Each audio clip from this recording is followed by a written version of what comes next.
2025년 대한민국. 가을 햇살이 유난히 따스하게 느껴지는 늘봄 마을의 오후는 평화롭기만 합니다. 하지만 이 평화로운 풍경 아래 시대가 만들어낸 거대한 균열이 소리 없이 벌어지고 있습니다. 저성장과 고물가라는 시대적 압박 속에서 자녀 세대는 생존을 위해 맞벌이를 선택할 수밖에 없게 되었습니다. 그리고 그들이 비워둔 자리, 공적 보육 시스템이 감당하지 못하는 그 공백은 필연적으로 또 다른 세대의 어깨 위로 옮겨졌습니다. 바로 우리의 부모님 세대입니다. 사람들은 이것을 황혼 육아라 부릅니다. 사랑이라는 이름으로 포장되었지만 실은 위태로운 사회 안전망의 마지막 보루가 되어버린 그림자 복지 시스템. 오늘 늘봄마을 백선생님 댁 마루 위에서는 바로 그 그림자의 고단한 무게가 조용히 내려앉고 있었습니다. 세상이 바뀌면 말의 뜻도 바뀌는 법이지. 한때 효도란 자식이 부모를 섬기는 것이었으나 이제는 부모가 자식의 삶을 위태롭게 떠받치는 것을 효도라 부르는 시절이 된 모양일세. 희생의 방향이 거꾸로 흐르기 시작한 강물처럼 말이야.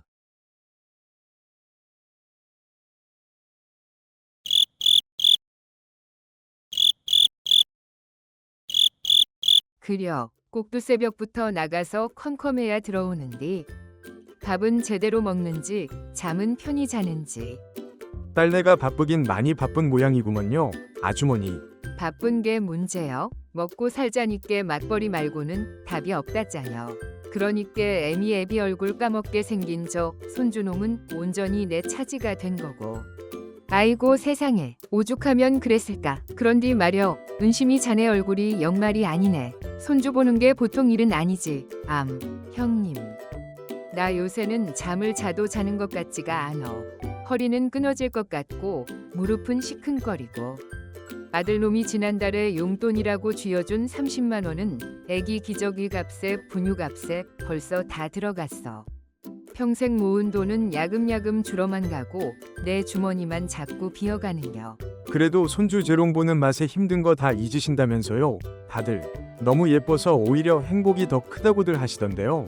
재롱은 하루 이틀이지. 이건 뭐 종일 매달리는 중노동인데. 그런 소리 말어라. 숙이라. 그놈의 재롱 보는 행복이란 말이 사람 잡는겨. 작년 이맘때요. 저 아랫마을 김씨 부인 알지? 그 양반도 자네처럼 떡두꺼비 같은 손주 하나 보고 입이 귀에 걸렸었어. 이놈 보고 있으면 밥 안 먹어도 배부르다고 입버릇처럼 그랬지. 그러다가 아들 내외가 집 늘려 이사 간다고 손을 벌리더래. 평생 모은 돈, 쌈짓돈까지 다 털어서 이력을 보태줬어. 나중에 다 갚는다. 집 합치면 편히 모신다. 혀만 살아서 나불 때더만. 아이고. 그래서요? 그래서? 그러고 딱 1년 만에 아들 내외가 갈라성겨. 재산 나눈다고 아파트 팔아치우고 나니께 김씨 부인 손에 남은 게 뭐였겠어? 아무것도 없었어. 그 인력 법적으로는 증여로 봐서 한 푼도 못 돌려받는다는구먼. 아들은 지 살기 바쁘다고 나 몰라라 하고 며느리는 법대로 하자고 나오고. 평생 모은 돈 다 털어주고 3년 동안 공짜로 애 봐주고. 마지막엔 짐 보따리 하나 들고 양로원 들어갔어. 그게 작년 가을 일이야. 내가 두 눈으로 똑똑히 봤어. 트럭에 짐 싣고 울면서 떠나는 걸. 사랑? 좋지. 좋은디. 그 사랑 타령하다가 실패하면 누가 책임져 준대? 그놈의 빚만 고스란히 남는겨.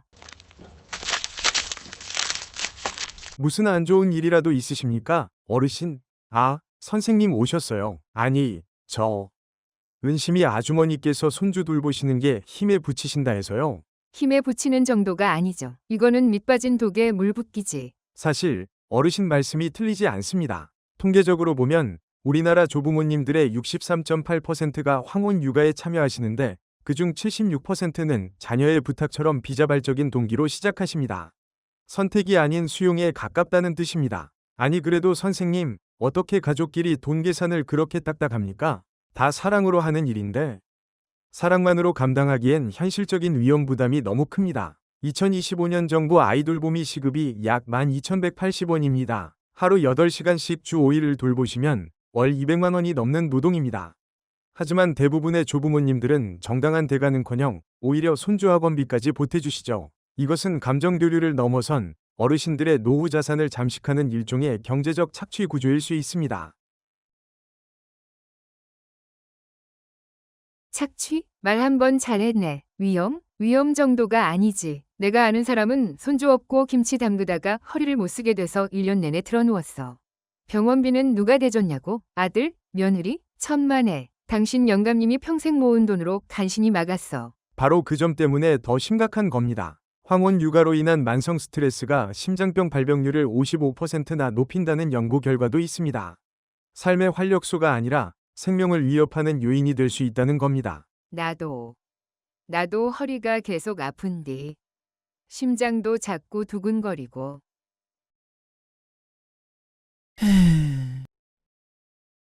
경제적 착취, 심장병, 김씨 부인. 내 얘기가 아니라고 누가 장담하냐. 딸애가 안쓰러워서 손주놈이 이뻐서 시작한 일이 내 무덤을 파는 일이 될 줄이야. 어떻게 해야 하나. 이러지도 저러지도 못하겠네. 내 팔자가 왜 이럴까? 엄마, 미안한데 이번에 이사하면서 빚이 좀 늘어서 딱 2천만 원만 어떻게 안 될까? 엄마 평생 모은 돈인 거 아는데 나중에 우리가 다 갚을게. 응? 그때는 그저 딸 고생하는 게 안쓰러워 앞뒤 안 가리고 다 내줬는데 저 말이 김씨 부인이 들었던 말이랑 뭐가 다른가? 만약에 우리 애들도 실패하면 그럼 나는 뭐가 되는겨? 그래서 최소한의 합의가 필요하다는 겁니다. 돌봄의 시간, 비용 부담, 그리고 가장 중요한 건 조부모님의 휴식 시간에 대한 명확한 약속 같은 것들 말입니다. 에이, 젊은 양반. 책상머리에서 나온 소리. 그게 어디 말처럼 쉬운가? 어머니, 오늘부터는 하루 8시간만 일하시고 시간당 12,000원 쳐드릴게요. 주말은 쉬세요. 이게 자식 입에서 나올 소리요? 듣는 애미는 또 마음이 편하고? 맞아요. 그러다 이만 상하겠어요. 갈등은 무슨, 그냥 한쪽이 죽어라 참고 사는 거지. 그러다 병나고 돈 없어지면 자식들한테 원망이나 듣고. 그게 현실이야. 내 돈, 내 몸, 내 마지막 남은 삶. 이대로 밑빠진 독에 다 쏟아붓고 나면 나는 은심이 네? 월요 선생님. 자네 딸한테 가서 딱 한 가지만 물어보게. 얘야, 너는 나를 명절에 오는 손님으로 생각하느냐 아니면 매일 출근하는 직원으로 생각하느냐 하고 말일세. 손님하고 직원이라니. 그게 무슨 말씀이셔요? 손님한테는 감사 인사와 따뜻한 밥 한 끼면 족하지. 하지만 직원한테는 정확한 급여와 정해진 휴가가 필요한 법이야. 아, 비유가 정말 정확하십니다. 선생님, 문제의 본질이 바로 그것입니다. 자네들이 지금껏 한 이야기는 전부 어떻게 하면 더 희생을 잘할까, 어떻게 하면 참고 견딜까에 대한 것이었어. 헌데 애초에 왜 한쪽의 희생만을 당연하게 생각하는가? 자네들이 정말로 두려워하는 것은 손주를 잘 못 키우는 실패가 아니야. 자식과 돈 문제로 얼굴 붉히게 될까봐, 그래서 정없는 부모 소리 들을까봐 두려운 거지. 안 그런가?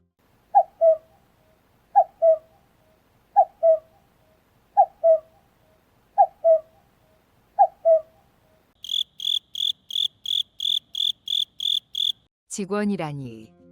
나는 한 번도 그렇게는 생각을 못 해봤는데.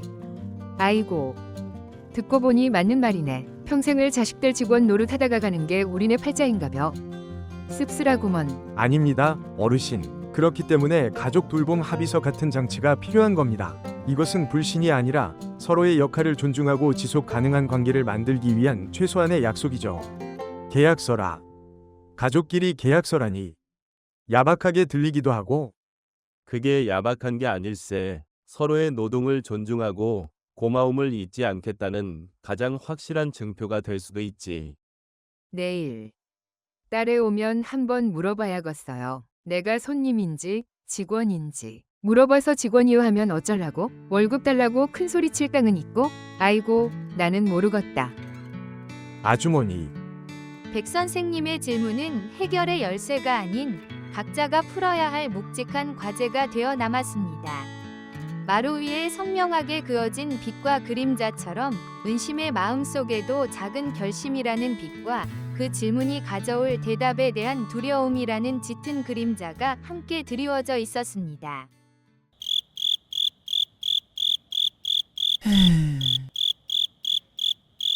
늘봉 마을의 밤은 그렇게 깊어갑니다. 마루 위에 오갔던 이야기는 비단 은심 한 사람의 이야기가 아니라 이 시대를 살아가는 수많은 부모와 자식들의 이야기일 것입니다. 결국 2025년 황혼 육아의 성패를 가르는 진짜 문제는 어떻게 아이를 잘 돌볼까가 아닐세. 진짜 승패는 가족이라는 낡은 관성을 동업이라는 새로운 관계로 재정의하는 능력에 달려있는 것이지.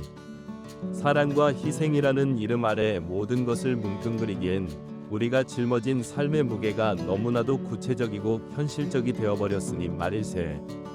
돌봄의 범위와 보수, 그리고 휴가를 명시한 가족 돌봄 합의서는 차가운 계약서가 아닙니다.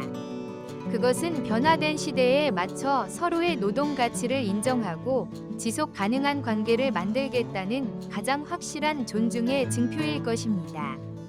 가장 희생적인 부모가 아니라 가장 명확한 동반자가 되어야 하는 시대. 우리는 과연 가족이라는 이름의 동업자에게 정당한 대가를 지불할 용기가 있는가? 그리고 그것을 요구할 용기는 또한 있는가?